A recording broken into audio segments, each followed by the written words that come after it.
꼬마야 꽃신 신고 강가에 나가보렴. 계절의 여왕. 대한민국에는 봄의 마지막 달 6월에 비하면 상대적으로 시원하기도 하고 쾌적한 편이며 철쭉, 장미, 백합 등 늦봄에 피는 꽃들이 개화합니다. 5월은 봄의 끝이기도 하지만 여름의 시작이기도 합니다. 특별히 덥다고 소문난 대구는 더욱 그렇겠죠. 그런데 아이러니하게도 우리나라 북쪽 지방인 강원도에는 5월에 눈이 내린다고 합니다. 5월에 태어난 사람은 상대적으로 더위에 강하고 추위에 약한 경향이 있다고 하네요. 사람의 모공은 출생부터 생후 3개월에서 6개월 동안 발달하는데 성장할 당시 기온의 영향을 받기 때문이라고 합니다. 계절이 반대인 남반구에서 자란 게 아니라면 모공이 자라는 시기가 여름이기에 모공이 더위에 특화되는 것이라고도 하네요. 그러니까 결론적으로 태어난 곳이 어느 곳이냐에 따라 추위와 더위를 느끼는데 차이가 있다는 것입니다. 지구의 온난화로 5월이 점점 더 여름으로 가고 있는데요. 5월은 가정의 달이기도 합니다. 근로자의 날이 있기도 하고 어린이날이 또 있죠. 그리고 어버이날이 있기도 합니다. 또 스승의 날이 또 있습니다. 그래서 사랑을 함께 나누는 5월은 가정의 달이라고 하죠. 여러분은 5월 가정의 달을 어떻게 준비하고 계신가요? 안녕하세요. 아띠책방입니다. 안녕하세요. 5월입니다. 다시 찾아뵈었습니다. 네, 모두들 반갑습니다. 어김없이 돌아온 5월에 5월 생각하면 뭐가 있을까요? 저는 5월 하면 가족 생각이 많이 나고요. 또 장미, 5월의 장미잖아요. 생각이 나고 장미가 아주 예쁜 길도 생각이 나요. 그리고 엄마도 생각이 나요. 그렇죠. 네, 그리고 또 한 가지 선물이 생각이 납니다. 조금은 부담감이 있죠. 양가 부모님이 계시고 자녀들도 아직 어리다면 부담이 꽤 될 것 같아요. 그렇기도 한데요. 저 같은 경우에는 선생님 이런 속담 있죠. 부모님은 자식이 효도할 때까지 기다려주지 않는다. 그렇죠. 잘 알죠. 네, 라는 속담이 있는데요. 이 속담이 제 마음을 너무 아프게 합니다. 그건 저도 마찬가지예요. 절감을 그렇죠. 하고 있거든요, 제가. 그렇지만 네. 또 내가 챙겨줘야 할 가족이 있잖아요. 그렇죠. 하지만 좋은 일이잖아요. 그것도 누구를 생각하며 선물을 고른다는 것도 즐겁다면 즐거운 일인 것 같아요. 일단 할 수 있는 거에 최선을 다하는 5월이 되기를 우리가 바라봅니다. 맞아요. 근데 우리가 이렇게 5월에 취해 있을 때가 아니에요. 그렇죠. 초등 고전 읽기 혁명 선생님을 모셔봐야 되겠죠? 오, 선생님 어서 오세요. 반갑습니다. 네. 안녕하세요. 초등 고전 읽기 혁명 마지막 시간으로 돌아온 정연지입니다. 마지막 맞아요? 네. 누가 정하죠? 그렇게 됐네요. 누가 정했어요? 우리 송재환 선생님께서. 그래요. 그런 거예요? 네. 또 저자님께서 정하셨다고 우리가 어쩔 수도 없는데 그래도 너무 아쉬워요. 우리 네, 좀 더 맞습니다. 배워야 할 것이 있을 것 같은데. 네. 그래서 오늘 드릴 말씀이 좀 많아요. 예. 귀 기울여서 좀 들어주시면 감사하겠습니다. 예. 네, 쫑긋.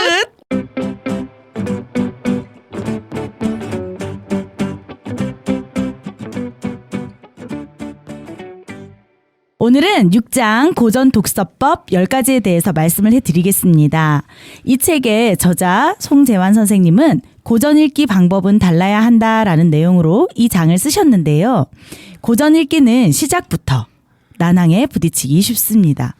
따라서 처음부터 적절한 읽기 방법을 활용하여 아이가 무사히 고전을 완독하여 효과를 볼 수 있도록 해야 합니다. 고전은 부모의 많은 도움이 필요합니다. 부모와 함께 할 때 아이는 고전 읽기에 도전해 보고자 하는 마음이 생깁니다. 처음부터 끝까지 함께 한다는 마음으로 시작하길 바란다고 말씀하시네요. 사실 고전은 일반 책처럼 접근해서는 실패하기가 쉽습니다. 고전의 읽기 방법은 달라야 하는데 그렇다면 어떻게 달라야 하는 것일까? 이런 의문의 답을 제시해 줄 수 있도록 학교에서 아이들에게 실천하고 있는 방법 10가지를 알려주고 있는데요. 많은 아이들이 직접 해보고 효과를 얻은 그런 방법들로 누구나 쉽게 적용해 볼 수 있도록 예시와 자료를 같이 실어 놓았습니다. 이 방법을 다 실천할 필요는 없습니다. 여기 있는 방법 중에 아이의 성향과 잘 맞는 방법이나 가능해 보이는 방법이 있을 것입니다. 이것들만 골라서 해보길 바란다고 말씀해 주시네요. 아, 그거 엄마의 관찰력이 좀 필요할 것 같네요. 우리 아이가 네, 그럴 것 같아요. 어느 걸 좋아할지 이런 것도 네네. 좀 관찰해 봐야 될 것 같네요. 네네네. 네, 그럼 책 내용으로 들어가 보겠습니다. 숲을 보고 나무를 보게 하라. 필자가 고전 읽기에서 심혈을 기울인 것은 바로 차례 읽기입니다. 책을 읽기 시작할 때뿐만이 아니라 읽는 도중 다 읽고 난 후에도 차례를 보게 한다는 것입니다. 차례를 읽으면 내용의 전체 틀을 파악할 수 있습니다. 머릿말 역시 필독시킵니다. 그 책을 쓴 목적이나 방향을 알 수 있을 뿐만 아니라 책의 핵심 내용을 파악할 수 있습니다. 머릿말을 읽으면 그 책의 절반을 읽었다고 할 수 있습니다. 외국 고전이라면 번역가의 말도 눈여겨볼 필요가 있습니다. 누구보다 그 방면의 전문가이기 때문에 원포인트 레슨과 같은 가르침을 줍니다. 특히 인문 철학 고전은 머릿말이나 작품 해설에 더욱 신경을 써야 합니다. 왜냐하면 그 배경이 되는 이야기들이 상세히 언급되기 때문입니다. 예를 들면 마르쿠스 아우렐리우스가 쓴 명상록에서는 그의 작품을 쓴 저자가 로마의 황제이며 수많은 전쟁터를 누비면서 짬짬이 이 글을 썼다는 사실과 만성 위경련으로 평생 약을 달고 살았다는 이야기가 소개됩니다. 이러한 사실들을 미리 알게 되면 책에 대한 느낌과 이해가 사뭇 달라지게 됩니다. 암탉이 알을 품듯 책을 품게 하라. 속독에 익숙한 아이들은 고전 역시 빨리 읽고 싶어 합니다. 고전의 경우 그런 식으로 읽었다가는 글자 읽기로 끝나고 맙니다. 따라서 지겨워하고 힘들어하더라도 천천히 읽는 습관을 길러줘야 합니다. 책을 천천히 읽으라는 것은 정독하라는 의미입니다. 일부러 늑장 부리며 읽으라는 말이 아니라 생각하며 읽으라는 의미입니다. 조선시대 유학자 이덕수는 유척기에게 준 글에서 빨리 읽고 많이 읽는 것만을 급선무로 한다면 비록 책 읽는 소리가 아침 저녁 끊이지 않아 남보다 훨씬 많이 읽더라도 그 마음속에는 얻은 바가 없게 된다고 말하였습니다. 다음은 6학년 학부모가 고전 읽기에 대해 깊은 만족감을 드러내며 한 말입니다. 처음에는 어렵게만 느껴지는 고전을 아이가 과연 읽을 수 있을까 회의적이었습니다. 하지만 아이가 힘들어도 꾸준히 읽고 의미를 되새기는 모습을 보면서 고전 읽기의 힘을 느낄 수 있었습니다. 정말 깜짝 놀랐습니다. 군데군데 밑줄이 쳐 있고 감상이나 생각 등이 적혀 있었습니다. 아이가 정말 열심히 읽었다는 것을 한눈에 알 수 있었습니다. 아이가 평소 책을 건성으로 읽는 편이라 이렇게 읽는다는 것은 상상도 못할 일이었습니다. 이 아이는 천천히 생각하며 고전을 읽었기 때문에 부모의 우려를 확신과 놀라움으로 바꿀 수 있었습니다. 독서 전문가들의 독서 권장량은 저학년 때는 일주일에 2권, 고학년 때는 1권 정도입니다. 이는 일반 책의 경우로 고전은 이보다 훨씬 오랜 기간을 잡아야 합니다. 일명 암탉 품기식 독서법을 권합니다. 이는 암탉이 달걀을 부화시키기 위해 20일을 품듯이 한 책을 20일 정도 품으며 읽는 독서법입니다. 고전을 온전히 자신의 것으로 만들기 위해서는 가급적 많은 시간을 들여 꼼꼼히 읽는 것이 좋은데 한 권을 읽는데 가장 적합한 시간은 20일이라고 합니다.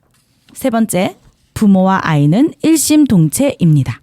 아이는 고전을 읽히는 엄마가 원망스러울 수 있습니다.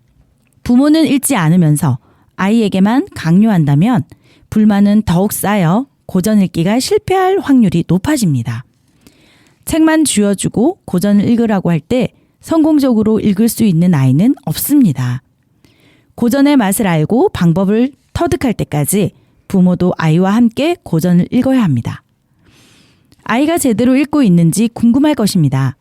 하지만 이를 확인하기 위해 꼬치꼬치 캐묻다 보면 고전 읽기가 숙제처럼 느껴져 싫어질 수가 있습니다. 이보다 아이에게 책 내용에 대해 질문을 만들어 보라고 합니다. 부모에게 질문을 한다는 생각에 신이 나서 질문을 만들 것입니다.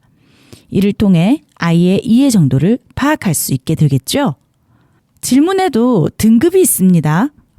고전을 꾸준히 읽히기 위해서는 부모의 역할이 중요한데 부모의 역할은 질문자가 되기 마련입니다. 부모의 질문이 상당히 중요한데 질문의 수준이 답변의 수준을 결정하기 때문입니다. 예를 들어 주인공은 누구인가와 같은 표면적인 질문은 아이의 사고를 유발시킬 수가 없습니다.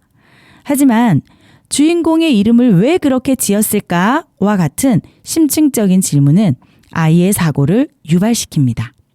저는요, 제가 아이들하고 한 번씩 수업을 하면서 저는 이 책을 읽고 나서 그 다음에 이어서 이 동화책의 그 결말은 그 끝난 이후에는 여기에 쓰여지진 않았지만 어떤 내용이 너는 있을 것 같아?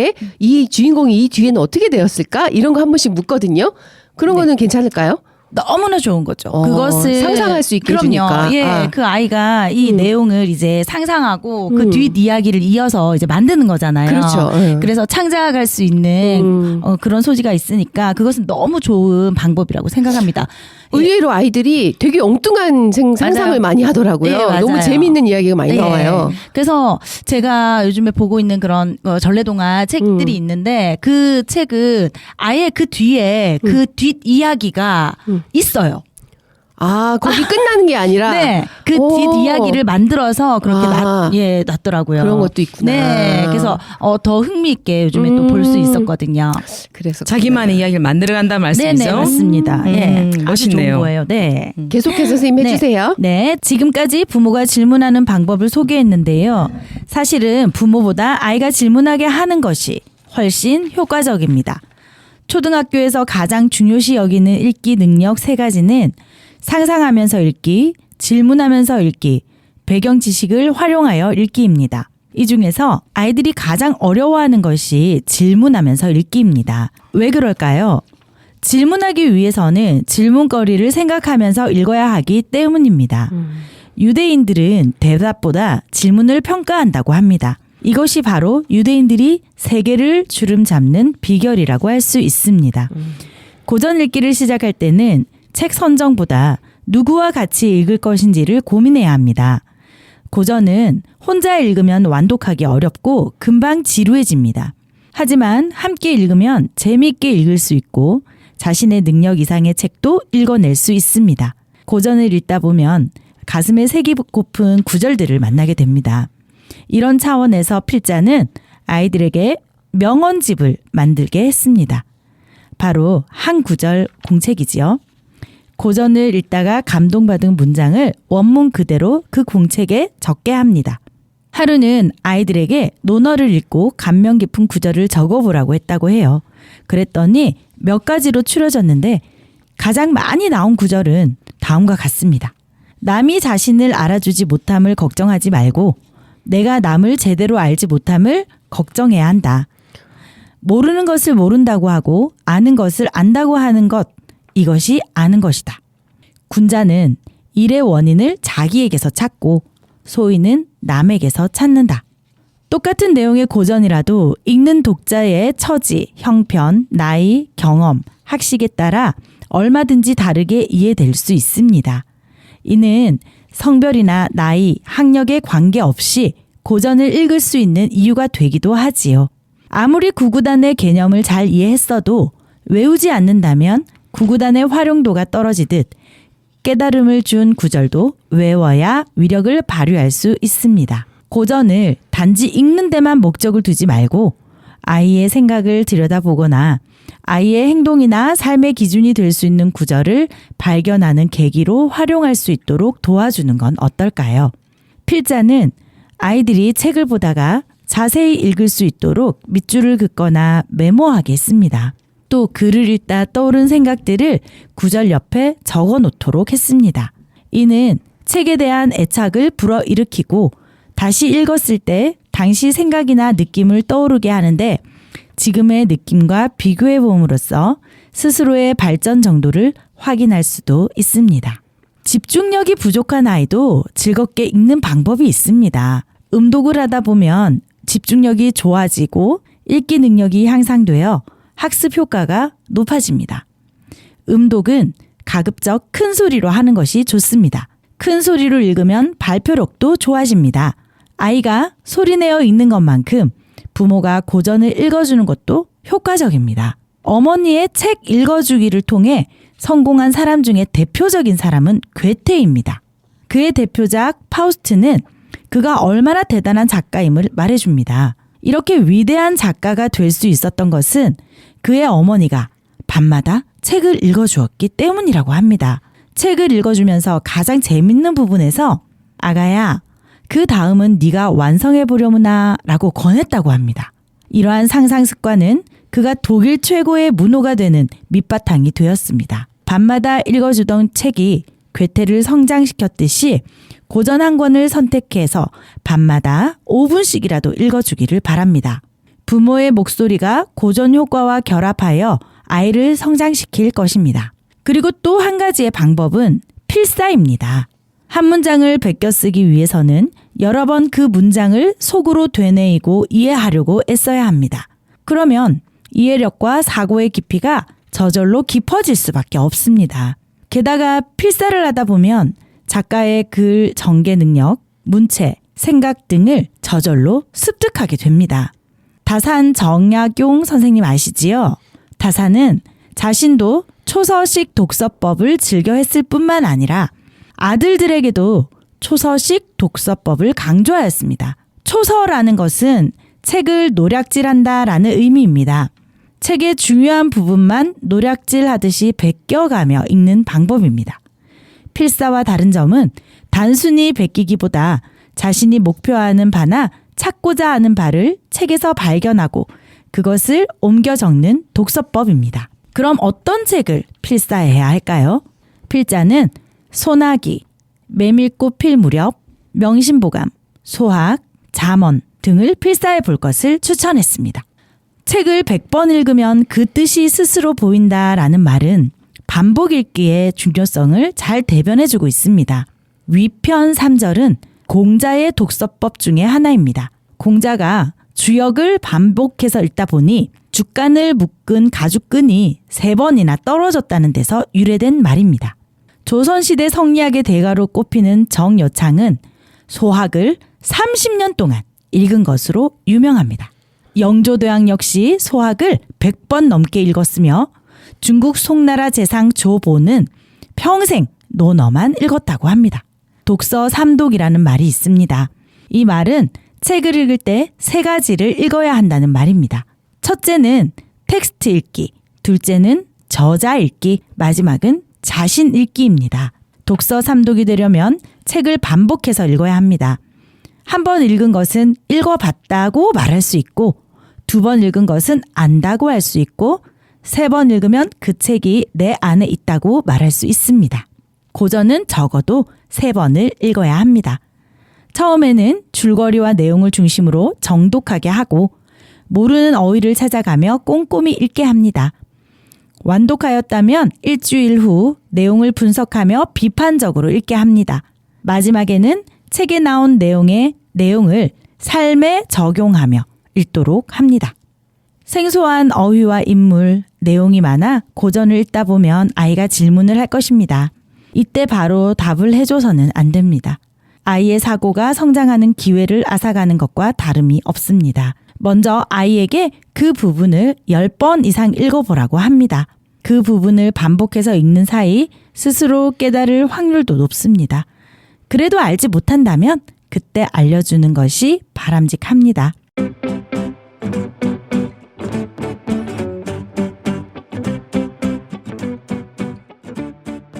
아이고. 와, 많은 선생님. 진짜 감동입니다. 네. 이건 감동이 아닐 수 없습니다. 네, 이 송지한 선생님이 학교에서 직접 이렇게 해 보셨기 때문에 더 이렇게 마음에 와닿는 부분이 있는 것 같아요. 실천하고 나서의 네. 이렇게 자기의 경험에 네네. 의해서 나온다는 말씀이잖아요. 네, 그렇죠? 맞아요. 네. 그래서 아까 제가 또 읽어드렸듯이 네네. 집중력이 부족한 아이도 물론 네네. 많잖아요, 사실. 그렇죠. 근데 그 아이에게도 즐겁게 이러한 방법을 썼더니 되더라. 라는 것을 이제 말씀을 해주신 거잖아요. 음독이라든지 뭐 필사라든지 네. 예, 요런 것들. 그래서 모든 친구들을 다 한꺼번에 데려갈 수는 참 없었겠지만 네네. 그래도 이렇게 끝까지 우리 선생님이 한 사람 한 사람 놓치지 않고 하셨다는 것에 대해서 정말 존경스럽고 예, 감동을 받았습니다. 저는 이 선생님이 그 송지한 선생님의 이 고전을 읽어주시면서 네. 또 반성했습니다. 특히 오늘 네. 그 여기에 보면은 아가야 네. 그 다음은 네가 완성해 보려무나. 네, 그래서 맞아요. 반성합니다. 네, 아까 우리 선생님 또 질문하셨듯이 이제 뒷 내용을 이제 자기가 만들어서 한번 해봐라 네네. 이렇게 하신다고 하셨잖아요. 네네. 예, 그러니까 그 부분과 일맥살통하는 거죠. 그래서 아무래도 이제 상상의 그 날개를 펼칠 수 있지 않았을까라는 네네. 생각이 드네요. 선생님께서 오늘 얘기해 주신 내용 중에 또 네. 이런 게 있더라고요. 저 오늘 별표했습니다. 네. 명언 나만의 명언집을 만들기도 하는 좋은 생각. 왜냐하면 네. 저희 이런 생각이 들었었거든요. 사실 가끔 아름다운 말이나 이 상황에 맞는 적당한 그런 글귀가 떠오르지 않을 때가 있잖아요. 맞아요. 그럴 때 이 멋진 게 표현하고 싶은데 네. 이걸 어떻게 멋지게 표현할까 고민을 많이 했던 네네네. 기억이 있습니다. 네. 그래서 아까 선생님께서 또 말씀을 그것을 그냥 읽는 것에만 네네. 예, 중점을 두지 말고 네. 외우라고 또 하셨잖아요. 예. 그래서 명언집에다가 적어 놓고 네네. 그걸 이제 계속해서 반복해서 읽다 보면 네네. 또 그게 또 외워질 거 아닙니까? 그럼 예. 이제 그렇죠. 내 것이 내 것이 되는 거죠. 그렇죠. 네, 맞습니다. 그리고 선생님 또 한 게 있던데 고전 읽다가 네. 아이들이 왜 감동받았다 하는 문장을 왜 네네네네. 이 제가 세 가지. 세 가지 네네. 했잖아요. 그죠? 네. 이 문장들이 네. 아이들이 봐도 의미가 네. 숨겨 있다는 것을 마음으로 느낀다는 얘기 아니겠습니까? 네, 맞습니다. 그래서 이제 네네. 이것을 통해서 우리 아이들이 고전을 읽으면 좋은 점이 제가 지난번에도 말씀드렸듯이 네네. 인성. 그렇죠. 예, 그렇죠. 우리 두고 갈 수 없습니다. 네, 그렇죠. 그래서 이런 부분들이 마음에 자꾸 새겨진다면 아무래도 정말 이 사회를 또 바꾸지 않을까. 와, 맞죠? 훈훈함이 감도는 이 느낌. 네. 저만 그런 건 아니겠죠? 네, 들으신 분들 또 이 책을 읽으신 분들은 모두 다 그럴 거라고 생각이 드네요. 네, 맞아요. 네. 저는 또 여기에서 책을 100번 읽으면 그 뜻이 스스로 보인다. 이 말도 저는 근데 우리는 보통 한 번 읽고 나면 다시 안 돌아보려고 하거든요. 맞아요. 네. 나 그거 읽었어. 이러고 지나가 버리거든요. 네, 근데 맞습니다. 여기 100번을 읽으면 그 뜻이 스스로 보인다. 이거에서 이게 그럼 내가 모르고 지나갔던 너무 많은 것들이 있었겠구나라는 네. 생각을 하게 되는데요. 네, 그러니까 한 번 읽은 것은 그냥 읽어봤다라고 말할 수 있다고 예 아까 이렇게 말씀해 주셨죠. 그래서 세 번을 읽어야 내 것이 된다고. 그 책에 그 책이 내 안에 있다라고. 예, 내 안에 책 있다. 내 안에 책이 있단 말을 할 네. 수가 없습니다. 전 지금. 예, 그래서 앞으로 그냥 오늘부터라도 실천해 주시면 좋을 것 같아요. 자, 여기까지 초등 고전 읽기 혁명이었습니다. 오늘이 마지막 시간이었는데요. 고전에 대한 편견을 버리면 고전 읽기가 쉬워집니다. 저 역시 고전에 대한 편견이 많이 없어졌는데요. 그동안 관심 가져주신 청취자 여러분 감사합니다. 네, 아이고, 엄청 너무- 유익한 시간이었겠죠? 네, 너무 고마웠습니다. 네, 그 감사합니다. 마지막이지만 우리가 다음에 또 볼 기회가 있죠. 아유, 그리고 그럼요. 네, 신청곡 한 곡 말씀해 주시고 마치겠습니다. 이 봄에 듣기 좋을 만한 그런 곡인데요. 우효의 민들레입니다. 들려주실 거지요? 네, 같이 들어요, 여러분. 네, 감사합니다. 고맙습니다.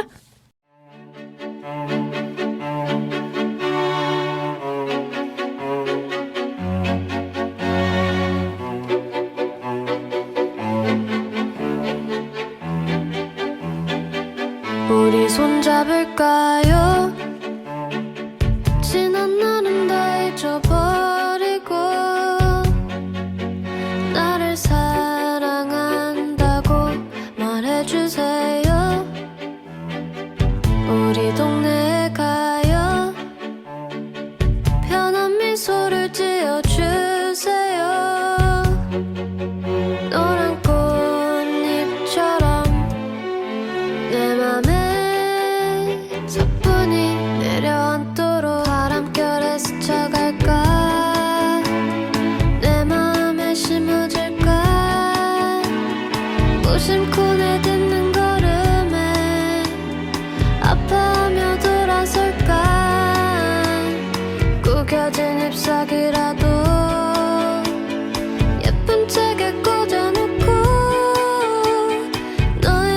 주고만 싶어요. 사랑을 말하고 싶어. 사랑해요 그대.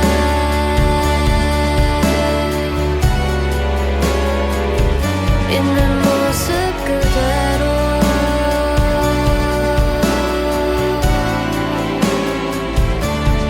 너의 모든 눈물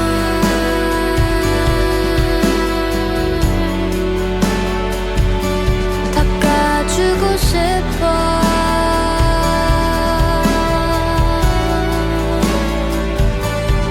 어서 와요 그대.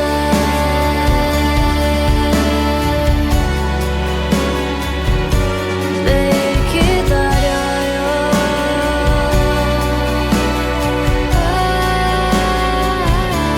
나 웃을게요 많이.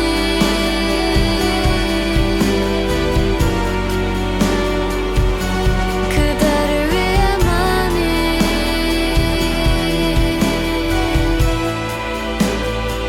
많이 웃을게요.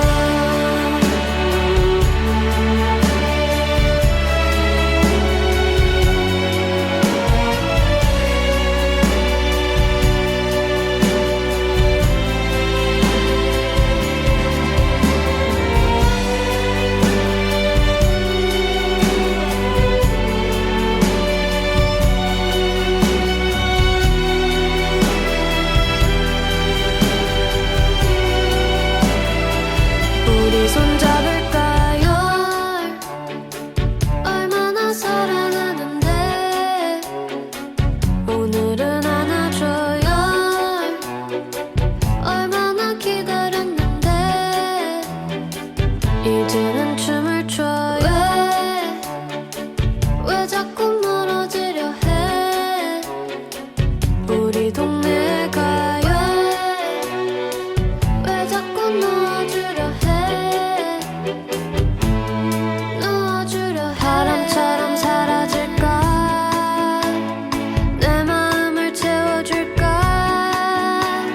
시간마저 쉴 수 있는 나의 집이 되어줄까. 빗물이 나를 적시고 눈앞을 흐리게 해도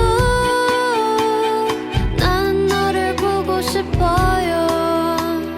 너와 함께 하고 싶어. 사랑해요 그대.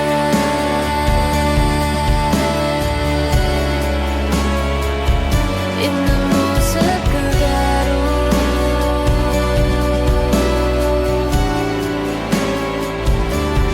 너의 모든 시간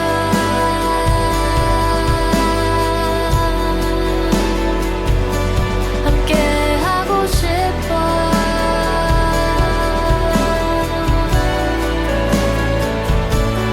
어서 와요 그대.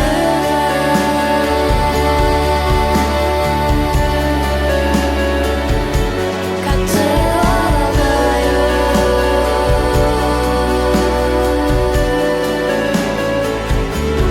알게 해줄게요.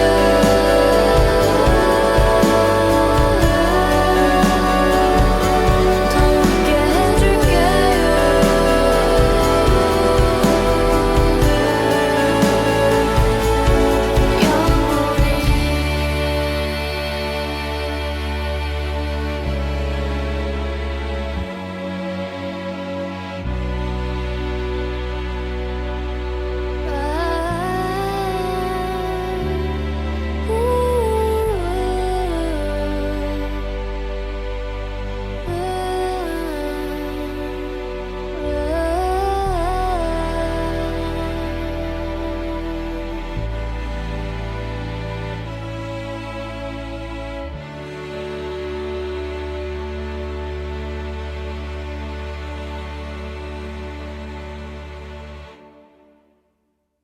자, 늘 우리에게 엔돌핀이 되어주는 마야님 모셔보겠습니다.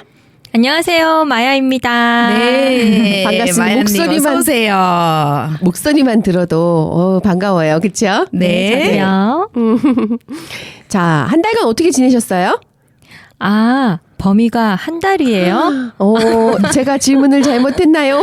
아니요, 당장 오늘만 해도 좋은데 안 좋다거나 이랬다가 저랬다가 그랬는데 한 달이라고 하니까 어떻게 해야 되죠, 제가? 마야님의 말씀이 좀 알쏭달쏭한 게 뭐 좀 안 좋은 일 있으셨나? 아, 그건 아니고요. 그 결과적으로는 지금 제가 여기에 이렇게 여러분들하고 라디오 녹음하고 있으니까 잘 지냈다고 할 수 있어요. 네, 그래서 역시. 네, 알쏭달쏭하다고 느끼셨을 수도 있는데 이게 또 성격이에요. 왜냐하면 그 어떤 상황에서도 재미를 주려고 하는 네, 그런 마음이 있다 보니까 좀 쓸데없는 말을 또 그렇게 섞게 되네요.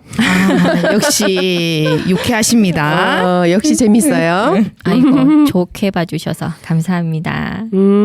근데 이렇게 말씀하시니까 마야님이 이렇게 얘기하시니까 예. 마야님의 마음을 이해는 해요. 그 뭐 좋은 습관이에요. 늘 재미있게 웃어주고 남들에게 즐거움을 줄 수 있는 거 좋잖아요, 그렇죠? 아, 네. 요즘 제가 또 연습하고 있는 게 있는데요. 그 어떤 감정에 동요가 생길 때마다 이 감정은 가짜다라고 흘리는 연습을 하고 있거든요. 네, 그래서 그저 이렇게 숨 쉬면서 살아있음에 감사하려고 또 연습하고 있습니다. 아, 그럼 그 또 일종의 자기 체면 같은 건가요? 그렇게 볼 수도 있죠. 네. 단순히 숨 쉬는 것조차도 감사함을 느낀다고요? 네, 그래서 오. 소확행이라고 작은 것에서부터 네, 행복을 느끼고 있습니다. 아, 뭐 또 그런 거예요. 우리가 왜 웃잖아요. 그냥 네. 거짓으로 웃어도 우리 뇌는 그 기쁨으로 또 받아들이고 인지한다잖아요. 맞아요. 그 얘기도 맞아요. 그래서 제가 요즘 소소한 행복이 쌓여서 네, 자꾸 웃다 보니까 점점 좋은 일도 더 생기는 것 같아요. 와, 역시 오, 긍정 역시. 마인드 본받습니다. 좋아요. 고맙습니다. 저희도 배워보겠습니다. 그 마인드. 네. 자, 그러면 오늘 준비해 오신 거 있죠? 네. 네. 그러면 마야님 책을 읽고 이야기를 또 나눠보도록 하겠습니다. 네. 그러면 제가 준비해온 책 바로 읽겠습니다. 네.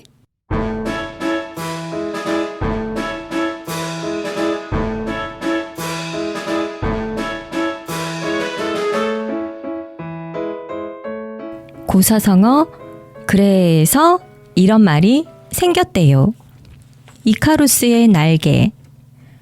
미궁을 만들었던 다이달로스가 아들 이카루스와 함께 미궁에 갇히고 말았어요. 크레타의 공주인 아드리아뜬의 공주에게 실타래를 이용해서 미궁을 빠져나오는 방법을 가르쳐 주었기 때문이지요. 아, 내가 만든 미궁에 갇혀 죽게 되다니. 다이달로스는 미궁의 작은 창으로 날아 들어오는 새의 깃털을 날마다 모아 아주 거대한 날개를 만들었어요. 그리고 자기와 아들의 몸에 밀랍으로 날개를 이어 붙였지요. 밀랍은 꿀벌들이 집을 만들 때 쓰는 재료로 평소에는 단단하다가 열을 받으면 녹는 성질이 있어요. 자, 날아보아라. 두 사람은 새처럼 가볍게 미궁 안을 날아다닐 수 있었어요. 자, 탈출하자. 꼭 바다와 태양의 중간에서 날아야 한다. 왜요? 바다와 가까이 날면 습기 때문에 날개가 무거워져서 떨어지게 돼. 반대로 태양 가까이 다가가면 밀랍이 녹아버려서 죽게 되지. 탈출에 성공한 다이달로스와 이카루스는 자유롭게 드넓은 하늘을 날았어요. 이카루스는 너무나 기쁘고 행복했어요. 더 높이, 더 멀리 날아가고 싶었지요. 그러다가 아버지의 말씀을 잊고 지나치게 태양 가까이 날고 말았어요.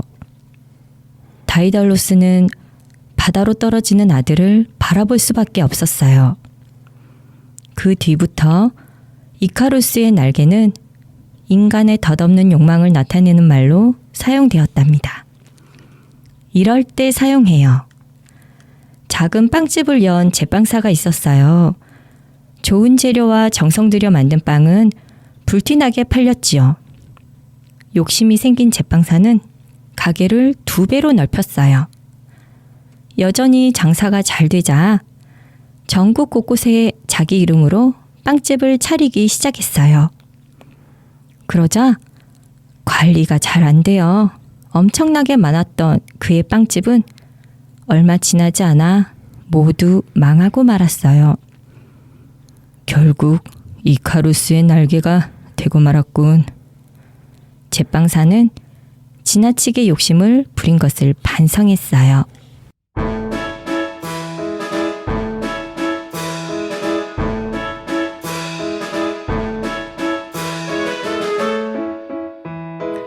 와, 마야님 잘 들었습니다. 와, 인간의 욕심은 진짜 대단하네요. 그렇죠? 그렇죠. 네, 고맙습니다. 안타깝습니다. 태양 가까이 안 갔으면 얼마나 좋았을까요? 그죠. 그 적당한 욕심은 그 활력도 되지만 그 적당함을 맞추기가 쉽진 않죠. 적당함. 마야님 그렇게 말씀하시면 또 뭔가 있는 것 같잖아요. 하하하. 하지만 그 저뿐만 아니라 누구나 다 욕심부리다 손해본 경험 한 번쯤은 다 있을걸요? 두 분 어떠세요? 많죠. 너무 많아서 기억을 못합니다. 그러니까 생각나네요. 네, 간단하게 간단하고 소중한 거 하나씩 펼쳐보아요. 간단. 저는 그 먹는 거에 이 욕심이 있나요? 저는 국수를 엄청 좋아해요. 왜 조금 더 맛있게 삶으려다가 물 한 컵을 탁 넣고 잠시 한눈판 사이에 다 넘쳐버려가지고 그 정도야 뭐 애교죠. 애교. 적당함을 맞추기가 어렵더라고요. 아이고, 네 맞아요. 그 쫄깃한 국수 참을 수 없죠. 저는 네. 너무 맛있어서 그만 멈췄어야 하는데 더 먹는 바람에 큰 사다리나 배탈이 나가고 큰일 난 적이 있었어요. 그때 생각하면 진짜 아니 고속도로에서 어디 갈 데가 없는데 배가 너무 아픈 거예요. 난감. 막 배에 힘주고 막 알죠? 온몸에 힘주고 여기까지 합시다. 그랬던 기억이 있습니다. 아픈 기억이. 저는 뷔페에서 좀 못 참고 그 목구멍 밑에까지 찰 때까지 먹었던 과식? 예. 근데 우리가 왜 음식이 많은 뷔페 같은 데 가면 더 그런 마음이 들까요? 평소에 저희가 또 안 보던 것, 안 먹던 것 이것이 문제입니다. 그렇구나. 네, 적당함이죠. 네, 그럼 그런 걸로요. 네. 여기서 적당히 그 이카루스 날개는 마무리하고 다음 책 들어가 볼까요?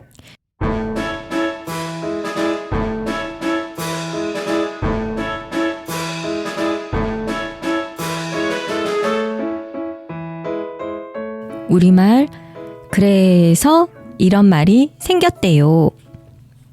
괄괄하다. 자, 간다. 우렁차게 소리를 지르며 은숙이가 저쪽에서부터 다다닥 달려왔습니다. 은숙이는 목소리가 얼마나 괄괄한지 남자로 태어났다면 장군감이었을 것입니다. 말타기를 아주 잘하는 것만 보아도 그렇습니다. 은숙이가 껑충 올라탔습니다. 맨 끝에서 말노릇을 하는 아이가 하고 신음소리를 냈습니다. 잘 버텨야 해. 무너지면 또 말이 돼야 되잖아. 벽에 기대어 서 있는 진숙이가 다짐을 줍니다. 나머지 아이들도 뒤를 이어 올라탔습니다. 가위, 바위, 포! 은숙이가 주먹을 냈습니다. 진숙이는 가위를 냈습니다. 와, 또 이겼다! 은숙이 편 아이들이 팔짝팔짝 뛰며 좋아했습니다. 이제 네가 엎드려. 나 말 안 할래.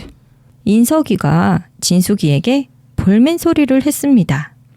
에이, 재미없어. 우리 그만하자. 갑자기 은숙이가 그만두자고 엉덩이를 툭툭 털었습니다.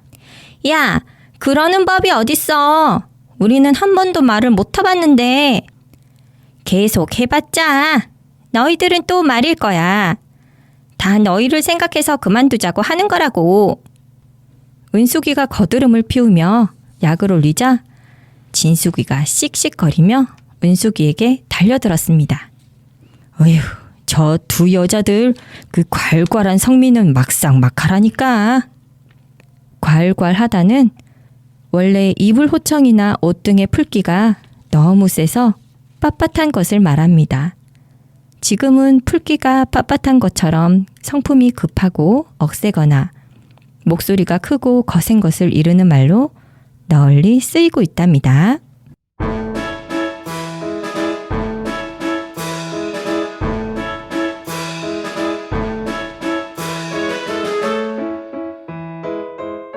와, 마야님 잘 들었습니다. 오늘 또 새로운 걸 알았네요.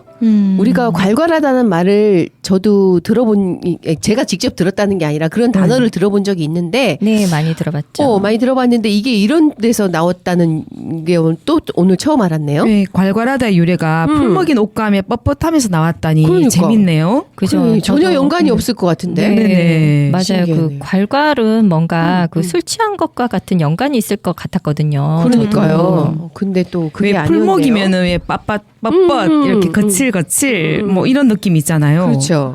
근데 그게 괄괄하다와 연관이 있다는 게 참 우리말이 좀 신기하기도 하네요. 그렇죠. 네. 재미있기도 하고. 볼수록 재밌어요. 그리고 그 두 분 보시기에 저는 괄괄하고는 거리가 멀어 보이죠?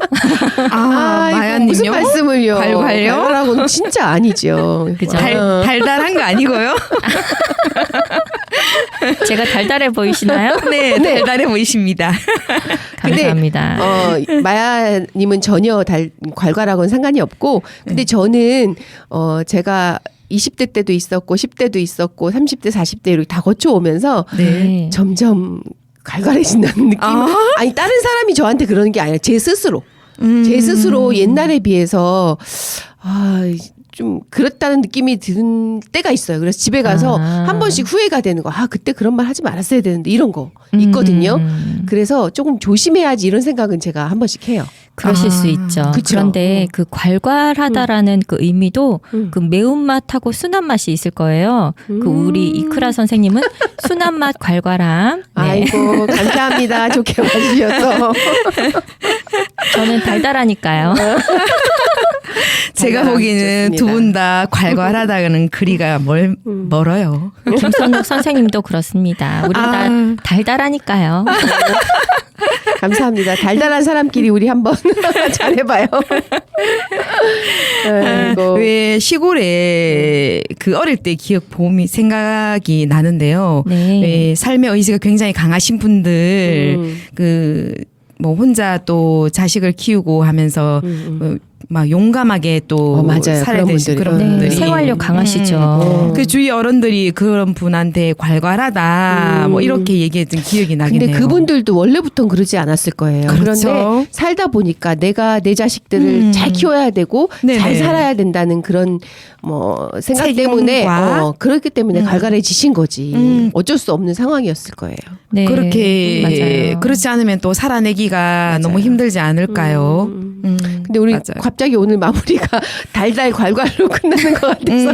그 괄괄이 주는 그 단어가 주는 그 느낌 때문인 것 같아요. 근데 그거 운이 잘 맞네요. 괄괄 달달. 그러게요. 그렇죠. 그리고 마야님 오늘 너무 또 새로운 지식 알려주셔서 감사하고요. 네. 또 오늘 신청곡도 가져오셨죠? 네, 맞아요. 저는 이 신청곡 가져오는 것도 은근 좋더라고요. 그래요? 네, 이번에는 비틀즈의 레리비 신청합니다. 아니 저는 이 레리빛 하면 옛날 코미디 프로에서 나왔던 저기 직장인들의 애환이 나오는 그런 코미디가 있었어요. 거기 레리빛 노래가 나오면서 가사를 개사해서 했던 게 기억이 나거든요. 되게 재밌게 봤거든요. 코미디 하니까 그냥 웃음이 납니다. 안 보셨죠? 공감하지 못해서 웃음이 납니다.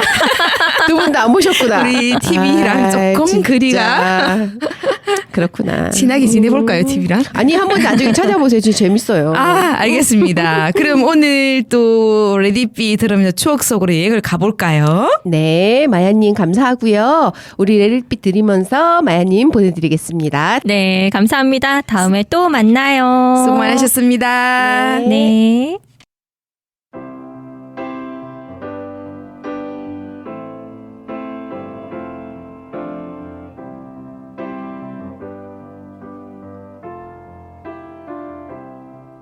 When I find myself in times of trouble, Mother Mary comes to me, speaking words of wisdom, let it be. And in my hour of darkness, she is standing right in front of me, speaking words of wisdom, let it be. Let it be, let it be, let it be, let it be. Whisper words of wisdom, let it be.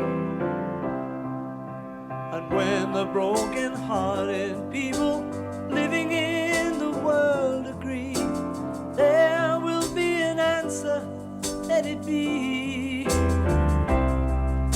For though they may be parted, there is still a chance that they will see. There will be an answer, let it be. Let it be, let it be, let it be, let it be. Yeah, there will be an answer, let it be.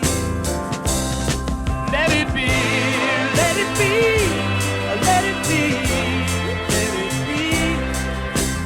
Whisper words of wisdom, let it be.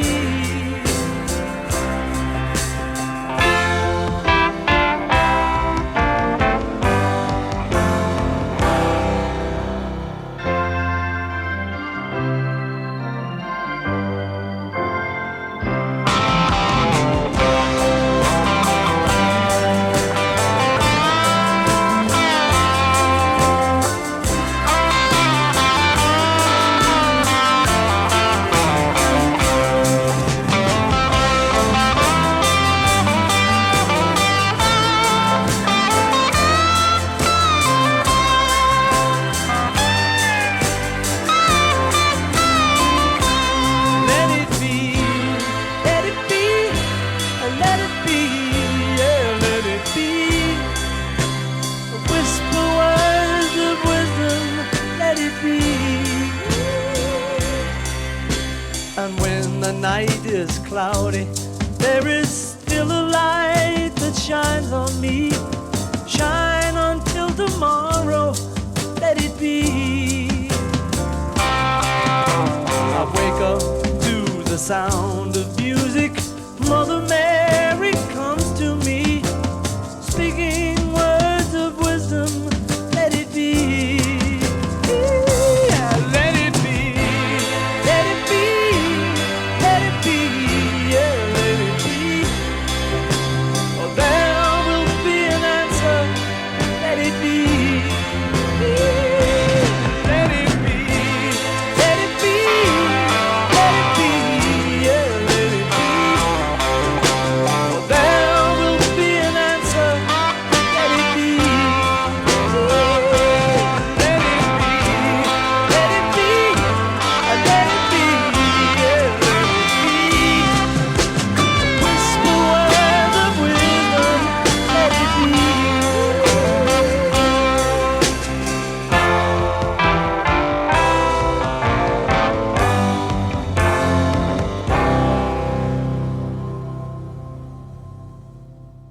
자, 우리 민석군, 멋진 민석군 만나보겠습니다. 어서 오세요. 어서 오세요. 안녕하세요. 반갑습니다. 아, 잘 지냈어요? 네. 날로 날로 멋져지는 것 같은데 키도 쑥쑥 크고. 5월이라서 그런가? 아니에요. 내가 아까 들어올 때 깜짝 놀랐어요. 키가 너무 많이 컸어. 제가 그 소리 먼저 했었거든요. 그쵸? 그래요? 맞아요. 키가 쑥쑥 크고 있는 것 같아서 와, 이제 민석이의 미래가 기대가 됩니다. 오늘은 무슨 주제를 준비했나요? 여러분 5월 5일이 무슨 날인지 아시나요? 물론 어린이날이죠. 네, 맞습니다. 5월 5일은 어린이날인데요. 여러분은 어린이날에 어떤 기억들이 있으신가요? 최근의 기억 말씀드려도 될까요?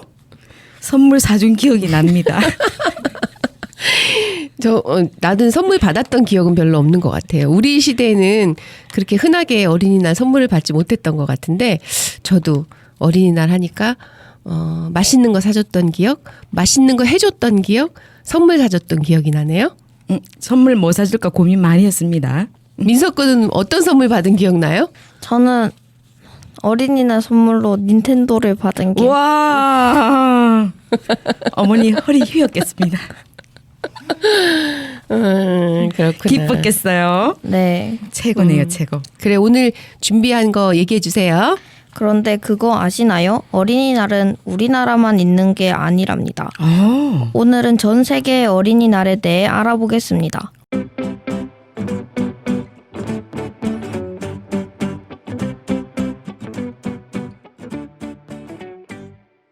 그거 아시나요?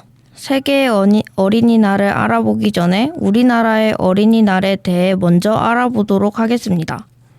한국의 어린이라는 단어는 언제 어떻게 생긴 걸까요?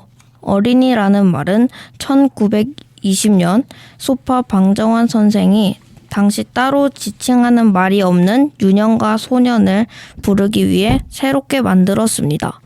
이 말에는 어린 아동들을 하나의 인격체로 보아야 한다는 취지가 담겨 있답니다. 사전에서는 어린이날을 어린이의 인격을 소중히 여기고 어린이의 행복을 도모하기 위해 제정된 기념일로 정의하고 있는데요. 대한민국의 어린이날은 처음에는 5월 1일이었는데 3.1 운동이 계기가 되어 일제감정기 시대에 소파 방정환 선생을 중심으로 어린이들에게 민족 정신을 불어넣고자 진행된 것이 바로 어린이날이죠. 1927년부터는 날짜를 5월 첫 일요일로 바꾸어 행사를 치렀는데요. 1939년 일제 억압으로 행사는 중단되었고 광복 후인 1946년 다시 5월 5일을 어린이날로 정하게 되었습니다. 이제는 전 세계의 어린이날에 대해 알아보도록 하겠습니다. 어린이날은 한국에만 있는 게 아니죠. 중국에는 6월 1일이 어린이날인데요. 법정 공휴일은 아니지만 어린이날에는 휴교하는 초등학교도 있고 학교나 유치원에서는 전날 기념 행사를 하기도 하죠. 등교하는 곳에서는 모두 함께 소풍을 가는 등의 활동을 합니다. 중국에서는 어린이날에 어린이들에게 극진한 선물 및 이벤트를 해주죠. 종교계에서는 어린이를 위한 행사를 2차례 진행하는데 5월 1일에는 청교도 신자들이 6월의 두 번째 일요일은 개신교 신자들이 행사를 진행하죠.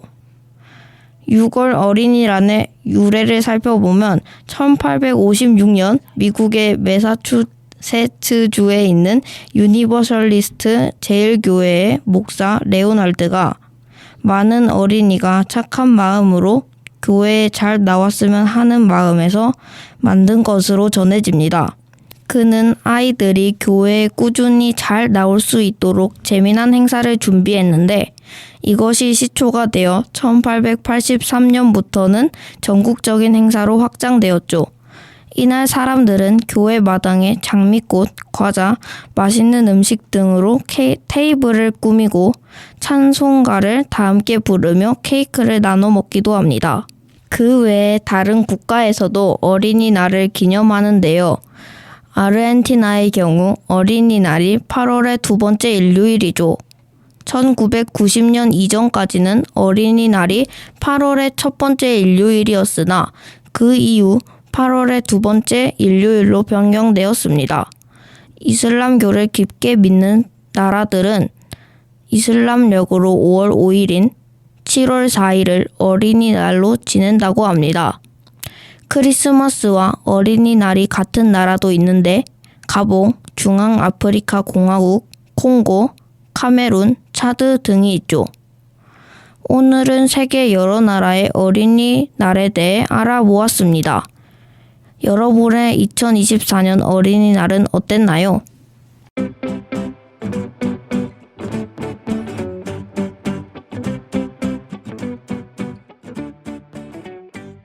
와, 수고 많으셨습니다. 수고했어요. 어린이날에 대해서 새로운 정보를 많이 알게 됐습니다. 네. 여기에 보면 그 크리스마스 어린이날이 같은 나라가 있던데 혹시 우리나라가 그렇다면 어떻게 될까요? 크리스마스 선물과 어린이날이 같이 있어서 선물이 한 개라서 슬플 것 아니지, 같습니다. 2개 달라고 해야죠. 어린이날 선물 따로, 크리스마스 선물 따로 주세요. 이렇게 얘기해야지, 그러면. 역시 방정환 선생님한테 감사해야 되겠죠. 네. 수고 많으셨습니다. 고생했어요. 그리고 신청곡 얘기하고 가야죠. 제가 신청할 노래는 어린이날 노래입니다. 와, 알겠습니다. 딱 어울리네요. 감사합니다. 다음에 만나요. 고생했어요. 네.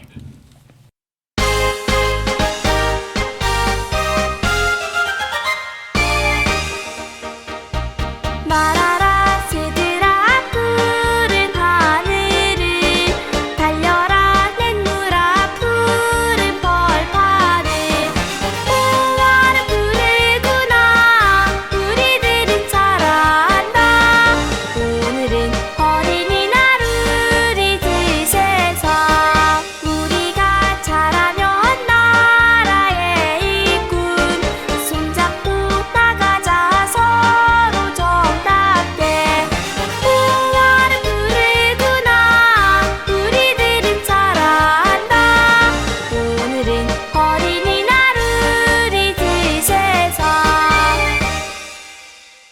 제가 올 봄에 네네. 꽃을 최고로 많이 본 것 같아요. 아, 저도 올 봄에는 아름다움, 진짜 아름답다 이 느낌을 받았습니다. 아, 그랬어요? 네네네. 그 저는 계속 겨울 내 작년 1년 내내를 운동해야지 하면서 한 번도 제대로 운동을 못했는데 올해 벚꽃이 피는 그 시기부터 네네. 지금까지 계속 그래 일주일에 한 3번, 4번 이상은 제가 걷기를 하셨어요? 걷기를 해요. 왜냐면 어. 그때 그 예쁜 벚꽃길을 걸으면서 너무 네네. 예뻐서 걷기 시작했는데 아, 우리 이러지 말고 그래도 계속 꾸준히 걷자. 아. 이렇게 해서 지금까지 그래도 일주일에 한 3번 이상은 걷고 있거든요. 오. 너무 그때 꽃이 너무 예뻤던 그 기억도 있고 지금 꽃이 지고 났는데도 그 나무들이 너무 예쁜 거예요, 색깔이. 아, 연두색과 초록색과 예. 아름드리와 맞아요. 이 너무 예뻐서 호람해지는 나무를 볼 때마다 그리고 그 나무 밑을 걷는데 네네. 바깥은 햇빛이 쨍쨍인데 네네. 거기는 나무 터널인 거예요. 너무 좋은 거예요. 그래서 그 길을 요즘 걷고 있거든요. 쌤은 어떻게 요즘은 보내고 계셔요? 심지어는 야심한 밤에 벚꽃 아름드리 벚꽃 아래에 길을 걸었습니다. 근데 그 조명이 없으면 벚꽃이 안 보이지 않나요? 선생님, 그런데 또 조명이 있더라고요. 그런 곳이 대구에 몇 곳이 있어요. 실시간 검색해 보면 많은 그 곳이 순위 있어요. 올라오는데 저도 그 중에 하나를 갔습니다. 그랬구나. 네네, 너무 원래는 벚꽃도 예뻤고 또 향기가 있는 여러 가지 꽃들. 맞아요. 조화로운 색깔. 네. 지금 저는 이번에 처음 알았어요. 그 화단에 네네. 심어놓은 꽃들도 너무 예쁜 거예요, 올해는. 그래 보통 그냥 무심하게 지나갔는데요. 원래는 그 외 주황색과 중간에 하얀색과 그리고 빨간색 이 꽃이 피어 있는데요. 와, 누가 저렇게 디자인을 해놨을까? 정말 예쁘다. 그러니까요. 색깔도 너무 예쁜 거예요, 원래는. 맞아요. 꽃도 되게 예쁘게 피고 송이도 되게 크고 그런 것 같아요. 네네. 그리고 한 가지 더 저는 마야님한테 얻은 화분이 하나 있거든요. 근데 그게 작년에 다 죽었었어요. 근데 그걸 다시 새싹이 피더라고요. 봄이 오니까. 근데 그게 키가 커갖고 원래 마야님이 주셨던 그거보다 더 키가 커졌어요, 지금. 근데 그때는 막 그 휘청휘청했거든요, 걔가. 네네. 힘이 없어서 너무 튼튼하게 너무 이렇게 바닥 서갖고 잘 크는 거예요. 그러니까 제가 오늘 영양제를 사서 거기다 꽂아줬어요. 너무 예뻐서 더 예뻐지라고. 너무 예쁘더라고요. 그래서 화분이 행복하겠네요. 아니면 제가 더 행복했어요. 나무가 행복하다 해야 되나요? 아니지. 그 화분을 보는 제가 더 행복한 거죠. 그러면 그 화분은 여러 사람을 또 행복하게 하네요, 그렇죠? 그렇죠. 그래서 요즘 그 화분 때문에 제가 기분이 굉장히 좋아요. 누군가를 행복하게 해줄 수 있다는 거는 또 그쵸. 여러 사물도 되고 누군가 또 사람도 되고 우리도 누군가를 행복해 이 방송을 하면서 누군가를 우리 방송을 들으면서 행복했으면 좋겠습니다. 네, 행복한 모든 분들이 다 행복한 5월 되시고 저희는 오늘 이제 마무리하고 다음 달에 다시 만나야 되겠습니다. 네, 여러분 행복하세요. 감사했습니다. 안녕히 계세요. 안녕히 계세요.